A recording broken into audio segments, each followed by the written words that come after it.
Mesdames, Messieurs, bonjour et merci d'être avec nous dans ce 13h au Bénin dans le sommaire. C'est au tour des acteurs du secteur privé de s'abreuver à la source du programme d'action du gouvernement 2.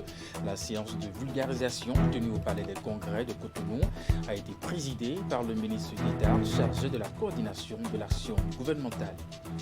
Ensuite, améliorer la représentativité des femmes dans les postes politiques et instances de prise de décision. C'est le but du projet de renforcement du leadership des femmes politiques dans les communes du Bénin. Ce projet est lancé à Parakou en présence des représentants de partis politiques, des têtes couronnées et leaders religieux ainsi que des femmes élues venues de plusieurs communes. Et puis enfin, à l'université d'Abomey-Calavi, il est mis en service ce 1er février 2022 la chaire internationale de physique, mathématiques et applications. C'est un nouveau bâtiment qui dispose de plusieurs compartiments pouvant accompagner les jeunes physiciens et mathématiciens dans leur formation. Mesdames, Messieurs, à nouveau bonjour. C'était le sommaire de ce 13h au Bénin. Après les cadres des ministères et les personnalités justement de l'administration publique, c'est au tour des acteurs du secteur privé de s'abreuver à la source du programme d'action du gouvernement 2. Le PAG, établi pour le quinquennat 2021-2026, a prévu une série de mesures qui touchent au secteur privé, formel comme informel. Si le but en 2016 était la relance de l'économie béninoise, le PAG2 vise une accélération du développement économique et social du Bénin. La séance de vulgarisation tenue au Palais des Congrès de Cotonou a été présidée par le ministre d'État chargé de la coordination de l'action gouvernementale. Voici le compte rendu de Herman Anyambossou, Moufi de Sabouran. À 10 heures passées de quelques minutes, ce mardi au Palais des Congrès de Cotonou, tout le gouvernement était au grand complet. Chacun des ministres pouvant être amené, comme c'est le cas lors des deux précédents rendez-vous, à faire des clarifications autour d'éventuels points d'ombre. La séance voulue par le gouvernement de la rupture vise à faciliter aux associations fêtières du secteur privé une appropriation du contenu du programme d'action établi sur la période 2021-2026. La structuration du PAG fait une grande place au secteur privé. Ainsi, 52% de contributions aux investissements attendus, soit environ 6 200 milliards, sur des investissements attendus d'environ 12 000 milliards, sont affectés au secteur privé. Cette contribution attendue du secteur privé fait de lui le principal partenaire du gouvernement dans la mise en œuvre du PAG. Dans une brève présentation du document devant servir de boussole au gouvernement pour le second quinquennat de Patrice Talon, une chose est claire et maintes fois rappelée, c'est la fidélité à la philosophie d'engager la transformation structurelle de l'économie béninoise. Cette séance d'échange autour du PAG2 diffère des deux autres déjà organisées en ce qu'elle met un point d'honneur aux mesures d'accompagnement du secteur privé et du monde des artisans. Vous avez dû voir aussi que l'État recourt de plus en plus, et je dirais presque exclusivement, aux méthodes privées pour gérer même ses propres entités publiques.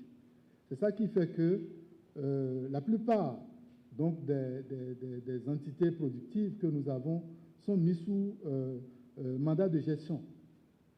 Et c'est aussi une reconnaissance de la force et des atouts, des points forts du secteur privé. Qu'il soit du patronat, de la chambre de commerce, des corps de métiers artisanaux, les mesures d'incitation vont de l'amélioration du climat des affaires à des facilités de financement avec la clé des guichets disponibles au ministère de l'économie et des finances pour les accompagner.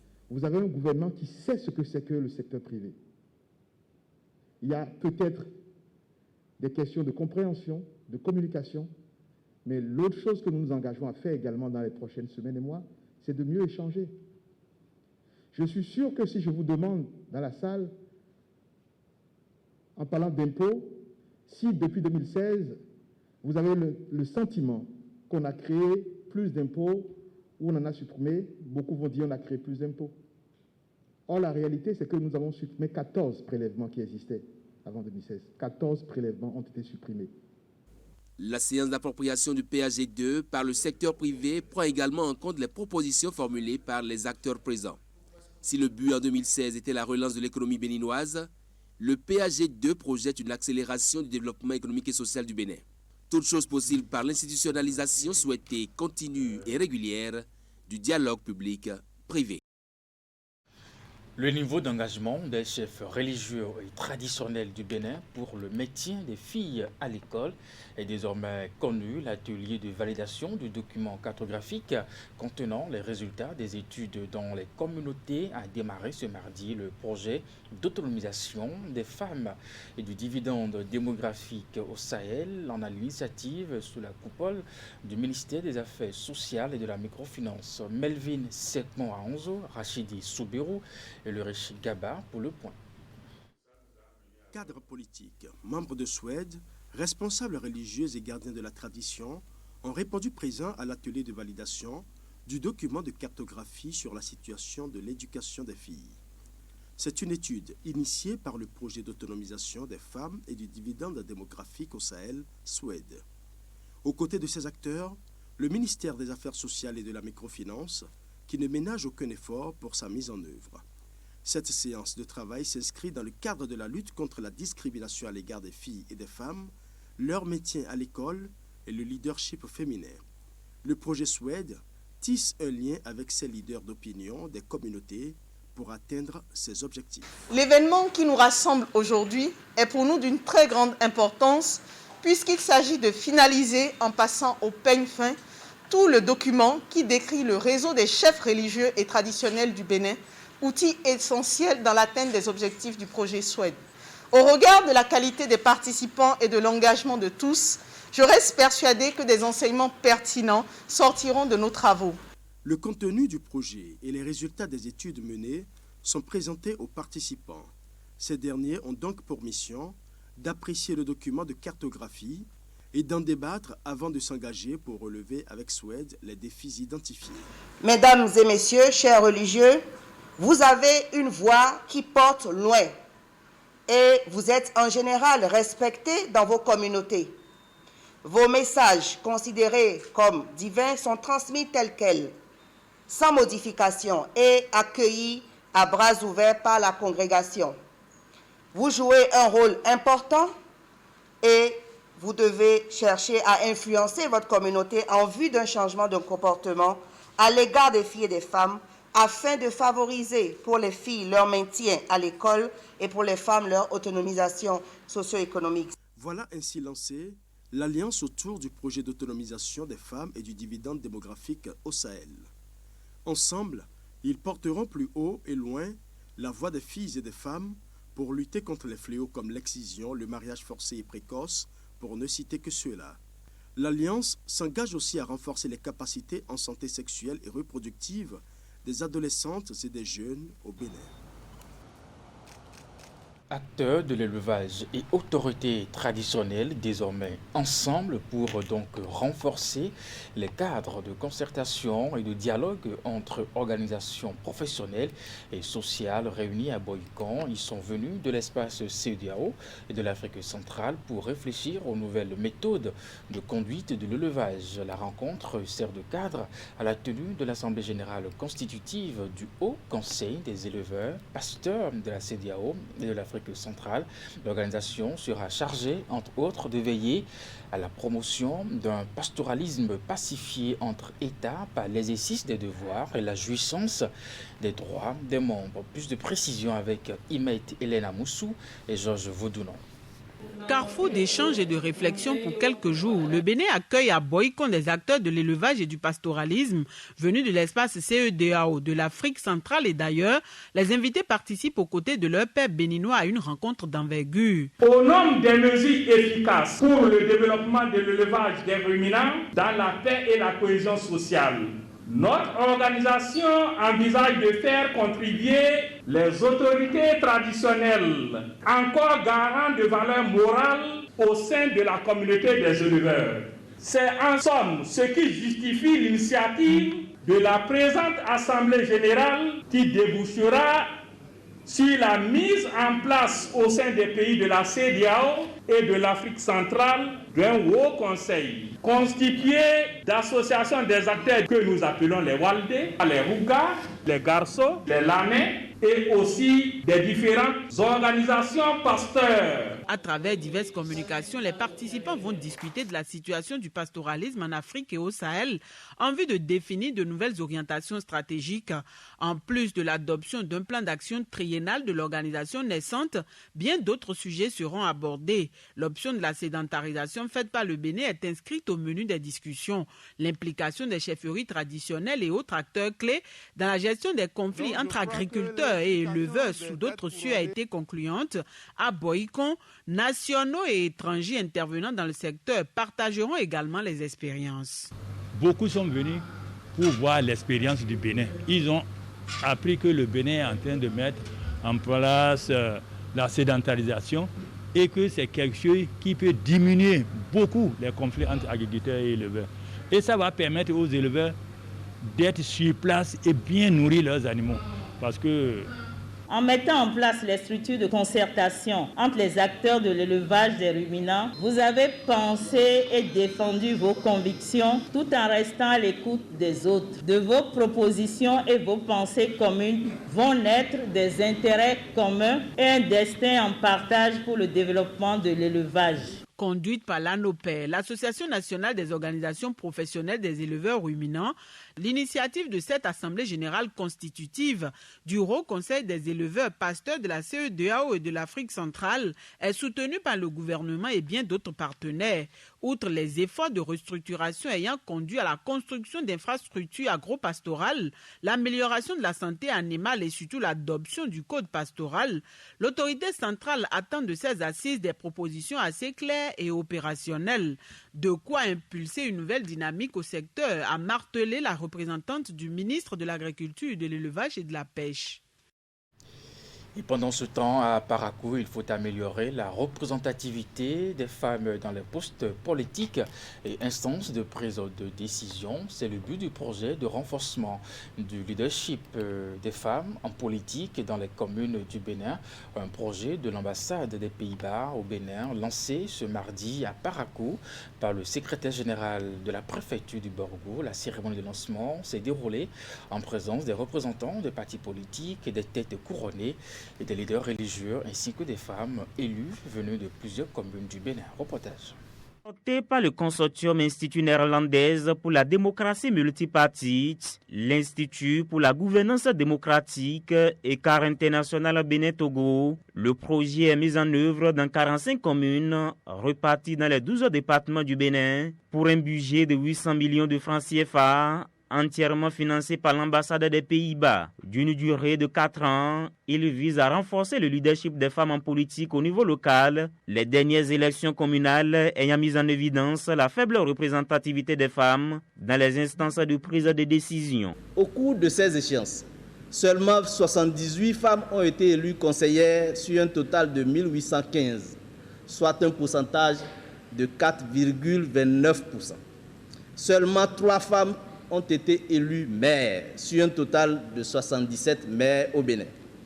Nous avons 13 adjointes au maire sur un total de 231 et 15 femmes ont été élues chefs d'arrondissement sur un total de 546, soit un pourcentage de 2,74%.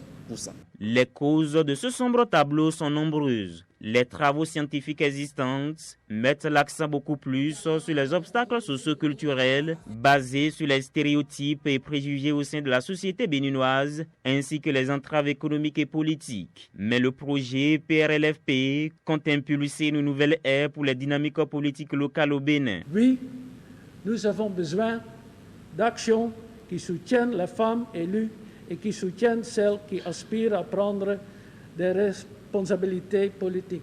L'ambassade des Pays-Bas est heureuse et fière de promouvoir et appuyer ce programme. Toute initiative visant à accompagner le gouvernement dans son engagement en faveur de la couche féminine pour lui permettre de jouer pleinement son rôle dans la vie économique et sociopolitique doit être encouragée.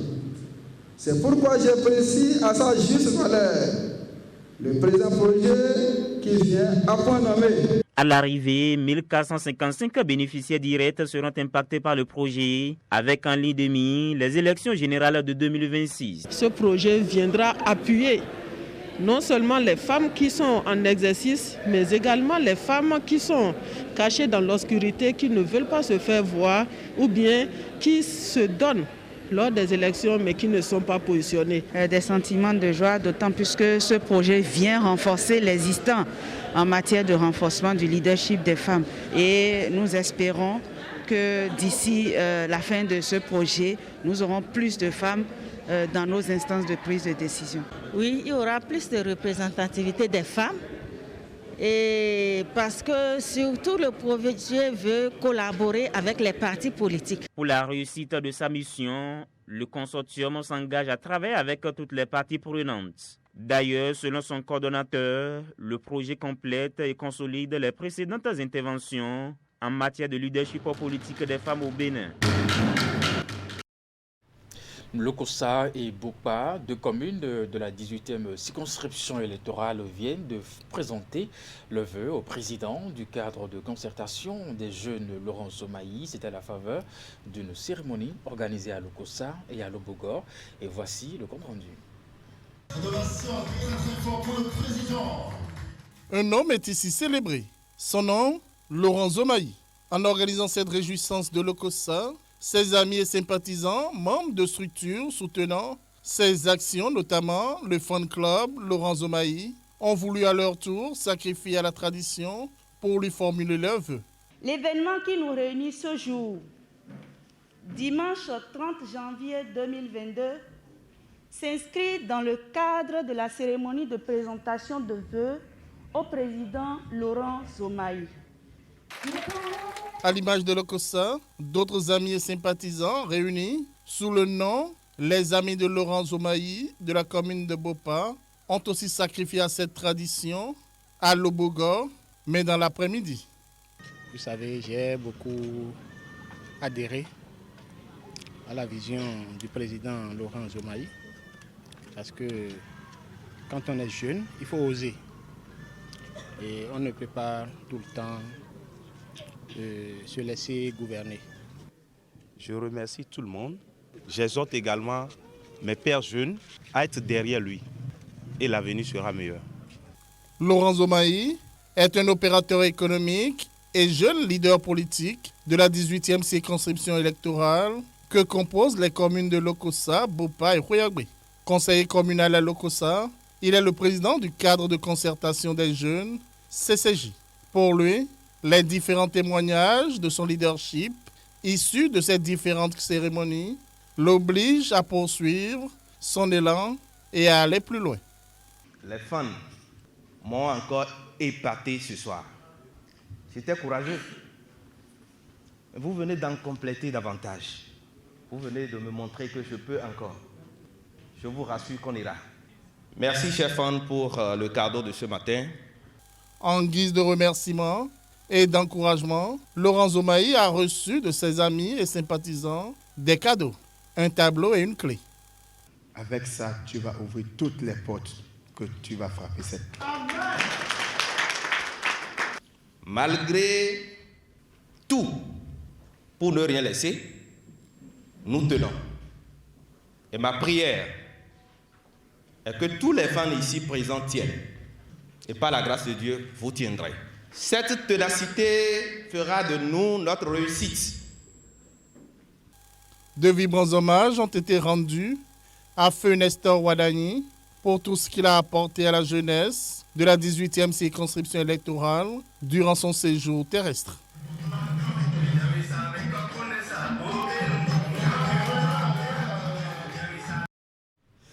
Comme chaque année, le personnel de la mairie de Nati Tengour, les services déconcentrés de l'État et les forces vives de la commune ont présenté le vœu de Nouvel An à la première autorité communale. Une cérémonie assez simple qui a permis au maire de faire le point de quelques actions de son conseil communal aux populations. Voici le reportage de Régis Hippolyte Agossou, Abdou Sahabi Drissou. Des animations folkloriques pour agrémenter cette cérémonie de présentation de vœux à la mairie de Nati Tengour. Comme chaque année en effet, le personnel de la mairie, les services déconcentrés de l'État, les forces vives de la commune sont venus ce vendredi 28 janvier 2022 présenter leurs vœux de nouvel an à la première autorité communale. C'est un grand plaisir pour moi de prendre la parole au nom des 58 associations que j'ai l'honneur de diriger pour vous dire merci. Pour vous souhaiter ensuite une bonne et heureuse année 2022. Ensemble, les OIC de la commune de Nati Tengu souhaitent les meilleurs vœux de paix, de santé, de cohésion, de développement durable au maire et au conseil communal de Nati Tengu. Le conseil communal, dans son entièreté, vous exprime sa satisfaction pour la collaboration, le chemin parcouru et les pas posés ensemble avec vous depuis notre installation en juin 2020.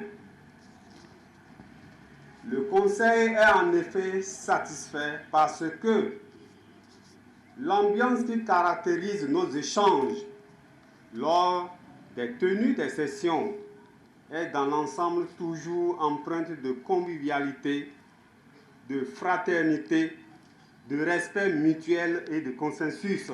Une cérémonie fort simple qui a connu la présence des chefs religieux, têtes couronnées, sages et notables de la cité de Nanto. La première autorité communale, tout en remerciant les uns et les autres pour leurs vœux, a à son tour souhaité que la collaboration déjà appréciée de tous soit meilleure en cette année 2022. Il a profité de l'occasion pour faire le point de quelques actions à ses administrés. En dépit des réformes structurelles modifiant profondément l'organigramme classique et traditionnel de la commune, l'administration a, au cours de l'année écoulée, offert sans coup férir l'ensemble des services publics relevant des domaines de compétences.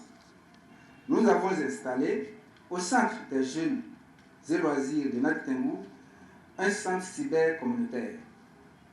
Il s'agit d'un cadre idéal orienté vers notre jeunesse pour renforcer sa capacité opérationnelle en outils informatiques. Je voudrais vous rassurer que l'espoir est permis avec les réformes structurelles annoncées dans la décentralisation, notamment avec la nouvelle loi sur le code de l'administration territoriale.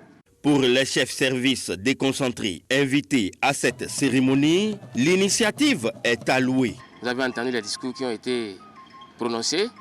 Il y a tout dedans pour montrer que la mairie ne dort pas. Et nous, en tant que service déconcentré de l'État, nous avons une partition à jouer pour aider la commune dans son processus de développement. Moi, je pense que une cérémonie de présentation de vœux à la première autorité de la commune est importante parce que c'est l'occasion d'échanger sur ce que nous avons fait l'année antérieure et voir les perspectives, ce que la mairie nous propose pour l'année nouvelle qui commence. Le collectif des artisans de Nati Tengu a profité de cette cérémonie de présentation de vœux pour offrir un cadeau au maire de Nati Tengu. Après quoi, une petite collation. Je vous l'annonçais en titre et ce sera le dernier élément de ce 13h au Bénin à l'université d'Abomey-Calavi. Les mises en service ce 1er février 2022. La chaire internationale de physique et mathématiques et applications. C'est un nouveau bâtiment qui dispose de plusieurs compartiments pouvant accompagner les jeunes physiciens et mathématiciens dans leur formation. Teddy Goudalo pour les points. 2, 3. Derrière cette coupure de ruban par les responsables de l'enseignement supérieur au Bénin, c'est la joie de toute une communauté qui se lie. Le nouveau bâtiment mis en service ici à l'université d'Abomey-Calavi abrite la chaire internationale de physique, mathématiques et applications (CIPMA). Il vient amoindrir les peines des jeunes étudiants scientifiques dans le cursus de leur formation. C'est à l'issue de la deuxième conférence internationale sur les problèmes contemporains en physique mathématique, tenue à Cotonou au Bénin, du 28 octobre au 2 novembre 2001, que les participants venus de 12 universités africaines que 5 universités européennes et de 4 universités américaines ont décidé de créer au sein de l'UAC une chaire internationale en physique, mathématiques et applications, la CIPMA.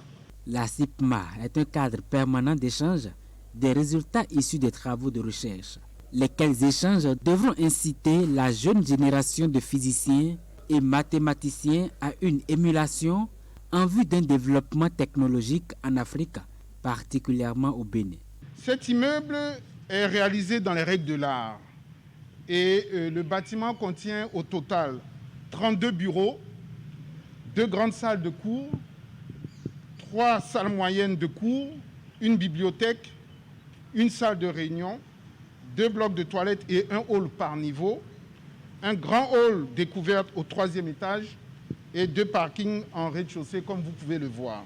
Cette infrastructure n'est que l'une des premières pièces du vaste chantier de centres de formation et de recherche ainsi ouvert pour toutes nos universités.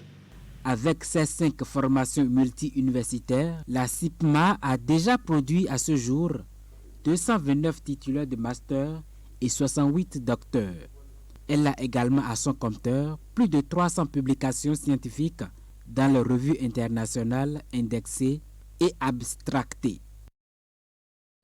Et c'est bien la fin de ce 13h au Bénin. Mesdames, Messieurs, merci de l'avoir suivi. Le programme se poursuit sur Canal 3 Bénin. À très bientôt.